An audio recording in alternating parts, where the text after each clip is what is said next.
In the previous lesson, I gave you an introduction to templating and working with handlebars.js. But now I want to take a look at a real-world application where we will pull in a Twitter feed, maybe everyone that searches for Tuts Plus Premium. We're going to pull in a list of those. We're going to filter through the results and display them on the page with a thumbnail and a heading and a link to the tweet itself. So we're going to do quite a bit of cool stuff, and we'll also take a look at structuring our code a little bit better.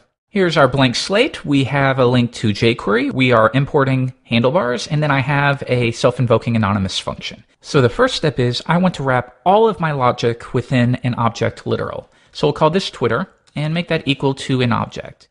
And first I'll have an init method, and this will simply be, we can name it anything we want. It'll be the method that gets everything rolling.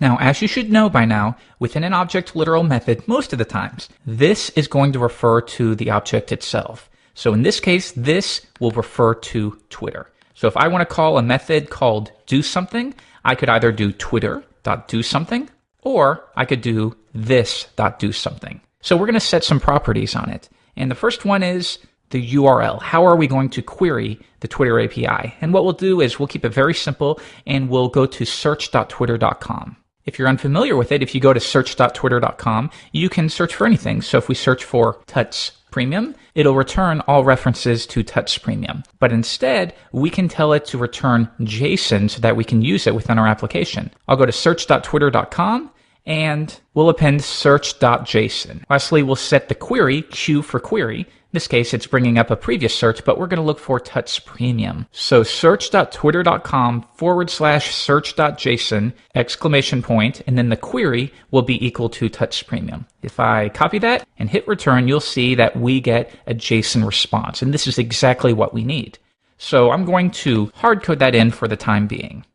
So the next step is I want to fetch that feed. And jQuery offers an AJAX method called getJSON, and we're going to have a whole chapter dedicated to AJAX. So I'm going to be a little quick on this end, but if it's still blurry, don't worry, because we have a chapter dedicated to learning about AJAX. So going with the idea that each method should be responsible for one thing, I'm going to create another method, and we'll call this fetch.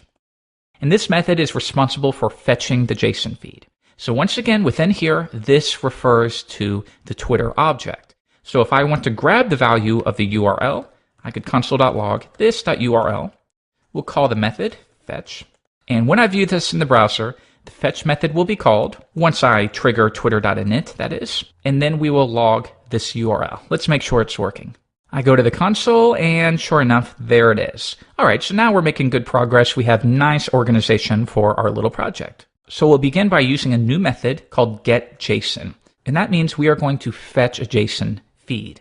Now, normally you will be working locally, but there will be times when you want to make cross-domain requests, and you'll find that there's a lot of issues related to that, but there's also a lot of ways to get around it.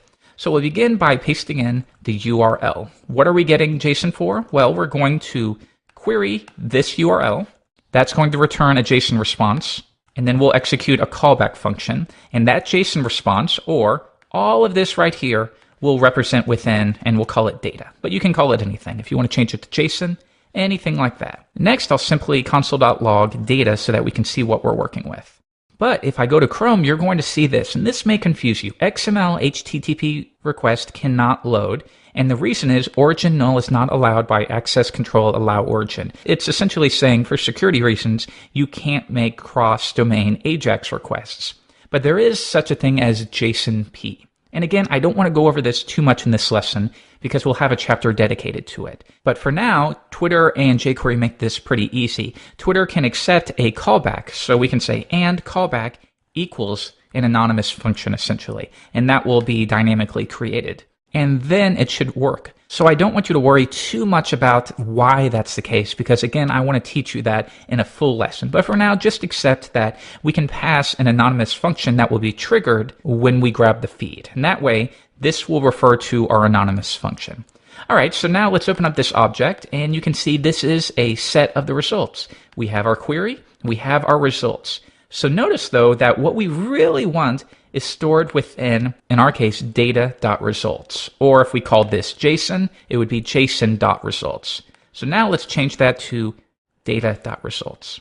one more time, and now we have an array of objects, and each object is going to contain information about the tweet that mentions Tuts Premium. So you can see we have access to the profile image URL, and if we view that, you'll see it looks like just some kind of grass, but that's their thumbnail. We can also reference the tweet itself, and we can see I scored 76% on the Tuts Premium quiz. And then we also have the user, in this case, Opalarium. All right, so now that we have everything, why don't we filter this down so that it's easy to work with? An easy way to do that is to use jQuery.map. And what map will do is we can filter through an existing array. So in this case, we're going to filter through data.results, which is this array of objects. And then for each one of those, we're going to execute a function. And we will represent each object here, and we'll call it tweet. Now, what we want to do here is ultimately return a new array. So we want to modify this array and return a new one.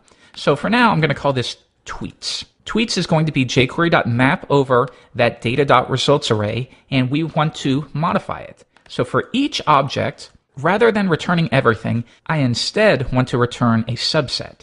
So we'll say return an object, and we will reference tweet, and let's figure out everything we want from here. I definitely want from user. So I'll grab tweet from user, and we will store that within a property called author. Next, I certainly want the tweet itself, and we know we can reference that using tweet.text. We'll call that tweet.text. Next, we want the thumbnail, and we know we can reference profile image URL. So we'll call this one thumb for thumbnail is equal to tweet.profile image URL. And then finally, we want a link to the tweet itself. View this specific tweet. And I could be wrong. Correct me if I'm wrong, because I haven't researched this too much. But it doesn't seem as if they offer a direct link to where the tweet is. They simply give you information about the ID. So let's figure this out. I'm going to go back to search.twitter, and we will once again search for Tuts Premium. And this one will be fine. I will click open, and I want to grab the details. So what we can see here is that it's twitter.com, and we can get rid of the hashbang. It'll still redirect there. And then slash the username, slash status, and then slash the ID. And we can grab that ID right here, ID string. So let's see if we can dynamically create a link to that URL. Let's first do Opalarium. We'll replace this right here. Next, let's come back, and we need to grab the ID string. So I will simply copy this long ID and paste it in right here. And now we have a link to that specific tweet. So knowing this, it's very easy to build up a URL. We'll call it URL, and that will be equal to http twitter.com/, then we need the username, tweet.fromUser, then /status, and then finally that ID. And we know we can reference that with ID_str, tweet.ID_str. And I think that's all we're going to need for this project. So we've mapped over the results, and for each item in that array, we've returned a new object. And now the results of all of those objects will be stored within a new array called tweets. So if I console.log tweets at this point, reload, you'll see that we still have an array, but now we've significantly condensed it down. And we've also added a new property called URL that links directly to the tweet. Let's double check to make sure that works. And it does. Good deal. So at this point, we have fetched all tweets that reference Tuts Premium. And at this point, what we need to do is take that data and attach it to a template. Now, you're going to find that when working with asynchronous actions, such as requesting data, it can be a little difficult to wrap your mind around those concepts. So I'll give you an example. Rather than var tweets, let's save this within twitter.tweets. So you would think we could do this, right? But if you're starting to catch on with jQuery, you know that this is no longer going to refer to the Twitter object because we're within jQuery's callback function. So if we were to console.log this, reload the page, you'll see that this contains information about the AJAX request. So as we know, let's cache this within a variable called self. And now we know that self will always refer to the Twitter object. And now we will replace this with self.tweets. Then at that point, when we console.log self.tweets, reload, we get that array of objects. Cool. But now you might think, well, we've called this fetch method, it grabbed the data, so now even out here, I can log this .tweets and I can grab it, but reload the page, you're going to get undefined. And that's a little weird. And that's something I had a lot of trouble at first. I really had trouble wrapping my mind around why this is. I've executed this method. We've gotten some JSON. We've stored it within self.tweets or twitter.tweets.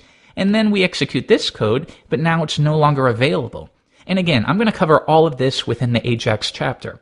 But for now, you need to understand that getJSON, this is referred to as an asynchronous request. The same thing with set timeout or set interval.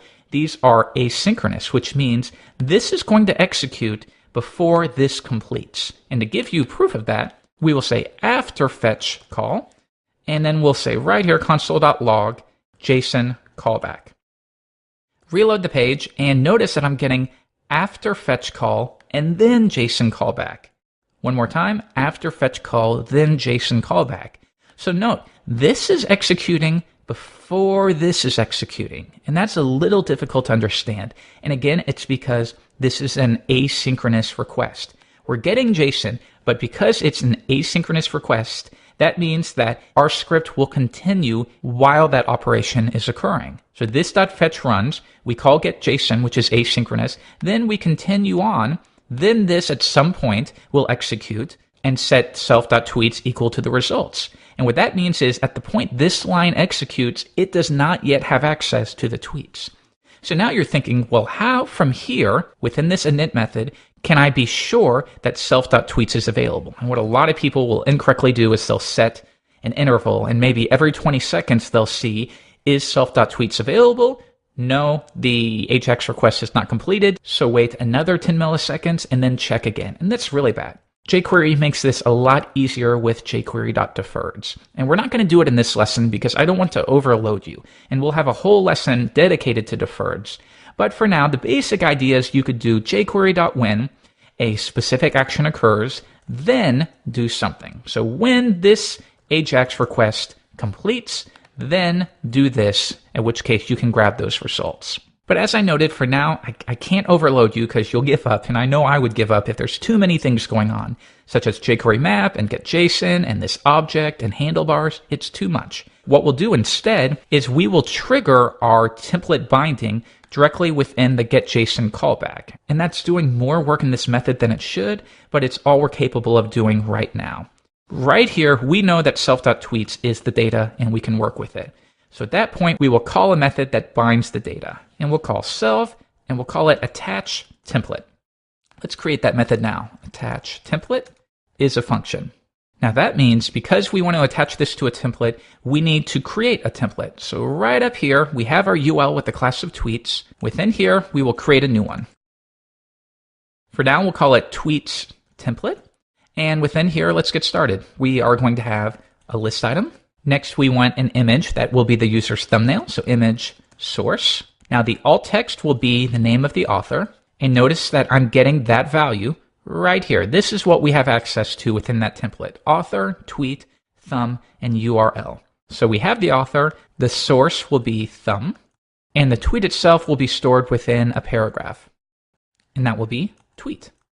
Because if we come down, we're grabbing this right here. Tweet.txt will be stored there. Now we also want to link to the tweet. So let's wrap that paragraph entirely within an anchor tag. And the href of the anchor tag will be the URL property that we dynamically created. But as you'll remember, what is being returned is an array of objects. And we discussed this in the last lesson. To filter through an array of objects, we can say for each item in the array, then create a list item. And then we'll close out our each statement. All right, our template is all set up. I'm going to store a reference to the template within the init method. We'll expand this out so we have some more room. And we'll say this dot template equals, and now we have our first concern. We could definitely do this, tweet template. And that would be fine for small projects. That really isn't a problem. But I want you to start wrapping your mind around the idea that the more you attach your data to the DOM and the DOM structure, the more that it becomes dependent upon that structure. So you have your JavaScript. To break this code at this point, all I have to do is change the ID of this script to template, and now that will no longer work because we have this DOM access. So with that in mind, why don't we see if we can set it up so that within this object, we're not specifically referencing anything from the DOM. Those are going to be passed in to us. Okay, well with that in mind, why don't we accept a config object? And that will be where we store our settings. Then we will set this.template equal to config.template. So that means now when we call twitter.init, we pass an object. And among other things, for now, we'll set template equals to tweets template.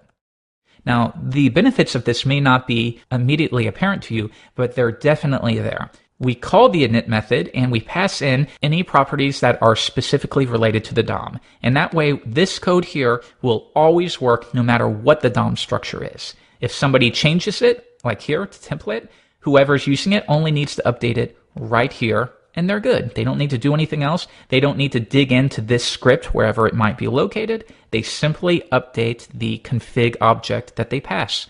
So for now, we call this tweets template, I believe. I'll update that. Then this init method executes. Config is now equal to this object. And we create a new property on the object called template and make it equal to config.template. There are some other ways we could do this. We could keep the config as an object and do jQuery.extend like we learned. But for now, let's not do this. Let's make it really easy to use. And the next thing we need is a reference to the container. Where is the tweets container? And that's UL with the class of tweets. So this .container, again, we could do this, but then we're so dependent upon the DOM. Let's update it down here. Container, UL, tweets, just like that. Now we can update this, get rid of the DOM access, and do config.container. Now we're ready to bind our data to the template. And we know that when we executed the callback function for getJSON, we set a property on the object, self.tweets equal to the data. So we know that within here, we can access that by doing console.log this.tweets. Let's make sure that works. Reload the page, and sure enough, we do have access to that array of objects. All right, so now this is the perfect place to bind the data to our template. If you need help with this, you can go back to the last lesson where we discussed handlebars a little more in depth. But for now, we'll say handlebars, the new global object that was created when we imported this script, and we will compile. And if you'll remember, compile wants a reference to the HTML for our template.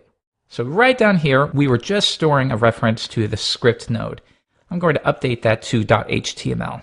Now, if I come back, we can reference this.template, which is the exact same thing as saying tweets template. Same thing, but now we're not having to hard code that in. So at this point, template is equal to a new function that we can execute, and this function will want to accept the context, which is the data that we're binding to it, which was this.tweets. So now that function is going to return the modified HTML. Let's check that out. And now you can see we have all of those where we've updated the attributes as we need. So the last step is simply to append that to the container. And we know that we set this.container, that property, is equal to the UL with a class of tweets. So now I can simply say this.container.append the results of this operation. Reload the page and check it out. Pretty neat, right? So now let's do some really quick styling. At the very top within style tags, we will say the body. Let's set a width of 600 pixels on it and center it on the page. Reload. That looks better. And the next step is the UL. Let's remove those bullets. And on the list items, let's just add some breathing room at the bottom. There we go. Next, let's take the images, be very generic here, float it to the left, and give them some breathing room on the right. And lastly, for the anchor tags, no text decoration, and the color will be a grayish black. Reload and check it out. So look how easy that was. With very little work, we have queried the Twitter API for all references to Touch Premium. We've returned the tweet itself, a link to the tweet. We can view that right here. Pretty nice. A thumbnail for the user, and then you can style this or put it in the sidebar, whatever you want to do. The only thing you'd want to do is maybe implement a form of caching, which is honestly beyond the scope of this specific tutorial. Now, the final thing we're going to do in this lesson is make it so that we can pass in what we're searching for. If we come back, right here we have the URL, and we're hard coding the query in. So why don't we store that within the config object instead? And we'll say query, and then tack on config.query, like so. Now when we trigger the init method, we can say the query is going to be equal to, and we will look for all references to Justin Bieber. Reload the page, and now, let's see, there's reference to Justin Bieber if you call Justin Bieber gay. Anyways, so it's as easy as that to update our code so that it's more flexible for whoever's using it. And the idea is maybe this is stored within its own file, twitter.js. Then you import it and you simply trigger the init method and you pass in some settings and it'll simply work. If you decide later that you want it stored within the UL with an ID of Beebster tweets, then you only need to take that value and update it below where you reference the container. And that way the script always knows what it's working with. Reload the page and it still works wonderfully. All right, and I think that's going to do it for today. We did a lot of stuff here, and I really want you to focus on this lesson. So if it was blurry, go back and watch it again, because we did quite a bit. We focused a lot on good structure for our code. For small projects like this, an object literal that will contain all of your methods and properties is a great way to go. We've wrapped this within a self-invoking anonymous function. That way, Twitter is not available to the global space. And we've set up configuration options. We've learned how to query the Twitter API. You've had a crash course in working with the getJSON method, which you'll learn about a little bit more. Now, if you wanted to take this further, and we will, we would want to take this out and learn how to use jQuery deferreds so that we don't have to make the fetch method handle way more than it needs to. You'll find with a lot of projects, because the author doesn't know how to use jQuery deferreds, they end up storing all of their logic within the getJSON callback function because they don't know how to access it and they don't know how to deal with these asynchronous requests and when self.tweets will be available and when it will not. So when you want to learn more about that, wait until the jQuery.deferred lesson in this course. I'll see you later. Bye.